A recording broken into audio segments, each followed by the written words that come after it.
모든 중생의 안락을 기원하는 지장기도 황효주.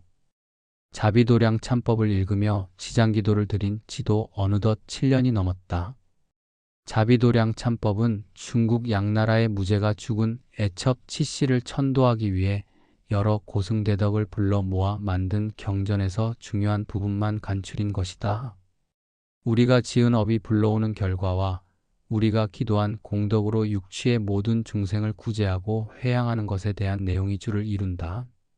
고인의 천도는 물론 자신의 업장 소멸과 다른 중생의 안락을 기원하고 싶다면 이보다 좋은 경전은 없으리라 본다.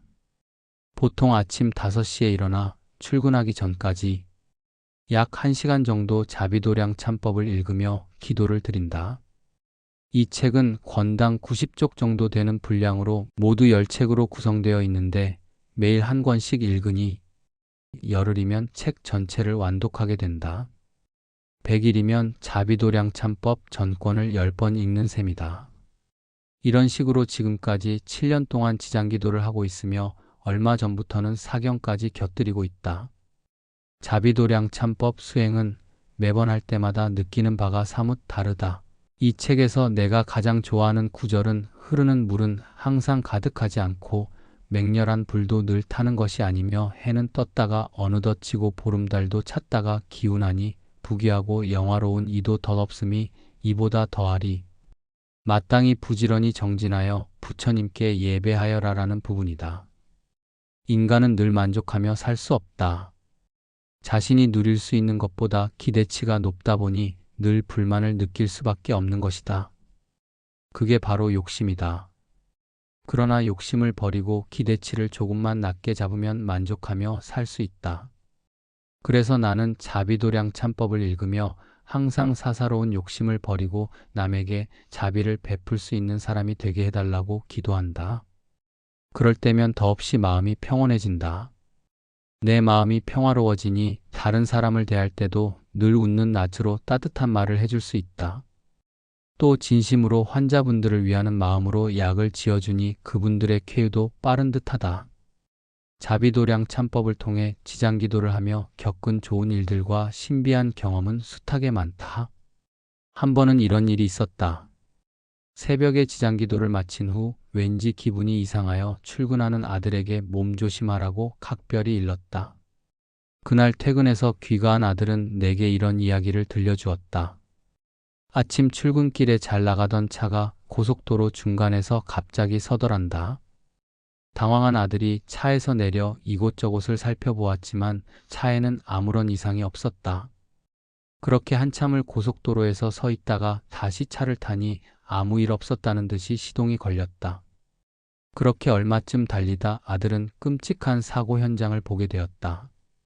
불과 몇 킬로미터 앞에서 17중 추돌 사고가 일어났던 것이다. 아들이 갑자기 서버린 차를 살펴보느라 도로 중간에서 지체하고 있을 사이 그처럼 어마어마한 사고가 일어났던 것이다. 만약 그날 잘 달리던 차가 아무 이유 없이 서버리지 않았다면 아들은 어떻게 되었을까? 생각만 해도 목골이 송연하다. 아들은 그 모든 일이 엄마의 기도 덕분이라며 여태까지 그런 엄마의 신행생활을 이해하지 못해서 미안하다고 말했다. 그리고 그해 연말에 받은 자신의 성과급에서 300만 원을 내가 다니는 절에 보시했다. 지금껏 내가 신행생활하는데 가장 든든한 후원자가 되어주고 있음은 말할 것도 없다. 50년 동안 불교를 접하며 이런저런 수행을 해보았지만 내게는 지장기도만큼 맞는 것이 없었다. 지장기도를 드리지 않았다면 지금 누리고 있는 가정의 평화는 물론 내 마음의 평화도 불가능한 일이었으리라. 항상 문제는 가까운 사람과의 사이에서 생긴다. 멀리 있는 사람과는 나쁜 인연이 생길 리 없다. 형제나 부모를 비롯한 주위 사람들과의 관계를 잘 맺지 못한다면 그보다 먼 타인과의 좋은 관계는 바랄 수 없는 일이다. 더 많은 불자들이 지장보살님의 가피로 마음의 안정과 가정의 평화를 지켰으면 하는 바람이다. 지장경 독송이 주는 영험. 전라북도 전주 중화산 이동 계명거사. 달빛은 다정하고 밤하늘엔 소근대는 푸른 별의 대화가 가득합니다. 어쩐지 잠이 올 것 같지 않고 내 주위의 소소한 일상과 상념들로 머릿속이 혼란스럽습니다.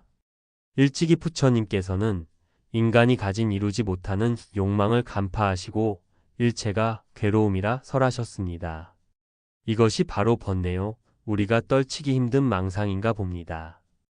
육남매 고이 길러놓고 행여 잘못될세라 하얀 밤 뒤척이시며 잠 못 이루시던 내 어머니, 이젠 세수 93세로 모든 기력 쇠진하고 정신마저 혼미하여 이승과의 이별을 가까이 두신 내 어머니, 천수를 다하시는 그 날까지 혹 병마라도 침입하여 온갖 고통과 근심으로 생을 마감하시면 그 안타까움 어찌할까? 지금 이 순간도 외롭고 쓸쓸한 노인 요양병원 침대에서 아픔의 고통에서 벗어나지 못하고 신음과 한숨으로 하루하루 지겨운 시간을 견뎌내시는 우리 장모님, 힘든 회사 생활에 지쳐 건강까지 해쳐가며 버텨보다 어쩔 수 없이 새로운 길을 찾아 중등학교 교원 임용고시에 도전해 보겠다는 큰 아들의 꿈, 우리 부부에겐 상상조차 할 수 없었던 갑작스런 병마의 침투와 수술, 그리고 처절했던 치유 과정. 이렇게 끝없이 꼬리를 물고 밀려오는 온갖 고통과 괴로움 등 세상 만사가 왜 이렇게 아픔과 시련으로 얼룩져 있는지 모르겠습니다. 이럴 때 참 좋은 우리절 덕명불 보살님의 안내로 지장경 독송과 인연을 맺게 되었습니다.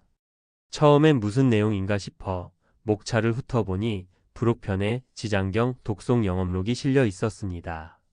내용을 읽어보고 처음엔 황당하기도 하고 의아스럽기도 하였습니다. 그러나 내 마음은 이미 어지러운 마음과 몸을 어딘가에 의지해보고 싶은 기대감에 사로잡혀 독송해 보기로 마음먹고 우선 독송하기 전 수행 과정을 정성스럽게 해야겠다 싶어 먼저 시방에 두루하시는 부처님께 삼배를 올린 다음 간절한 서원 발언과 정구업 진언 3번, 오방 내외 안위제신 진언 3번, 개경계 개법장 진언 신묘장구 대다라니 3번, 참에게 참해진언 발사홍서원 발언이 김영래 삼보 마하바냐 바라밀 다심경 독송 후 지장경 독송 이런 순서로 매일매일 기도에 정진하였습니다. 신심의 의지를 곧게 세우기 위해 아주 특별한 사정을 제외하고는 지장경 독송에 몰입하였습니다.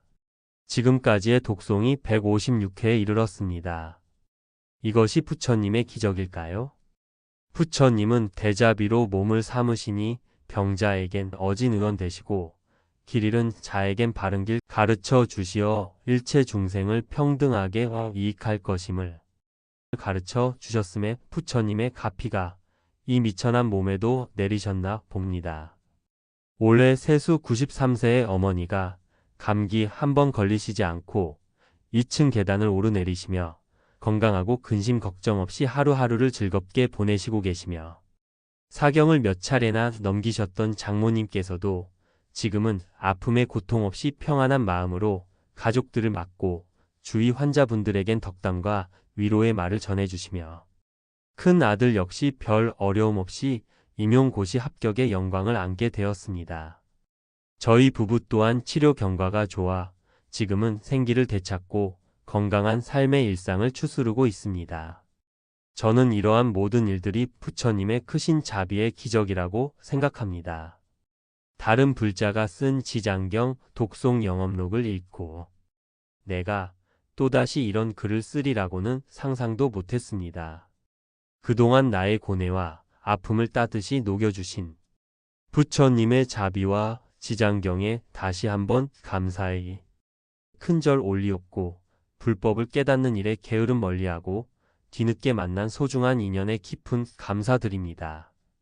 부디 다른 불자들께서도 부처님의 가르침이 인생의 영원한 지침이 되고 매사에 감사하는 마음과 각자가 지닌 간절한 소망이 이루어질 수 있도록 지장경 독송의 기회가 주어지기를 발언해 봅니다.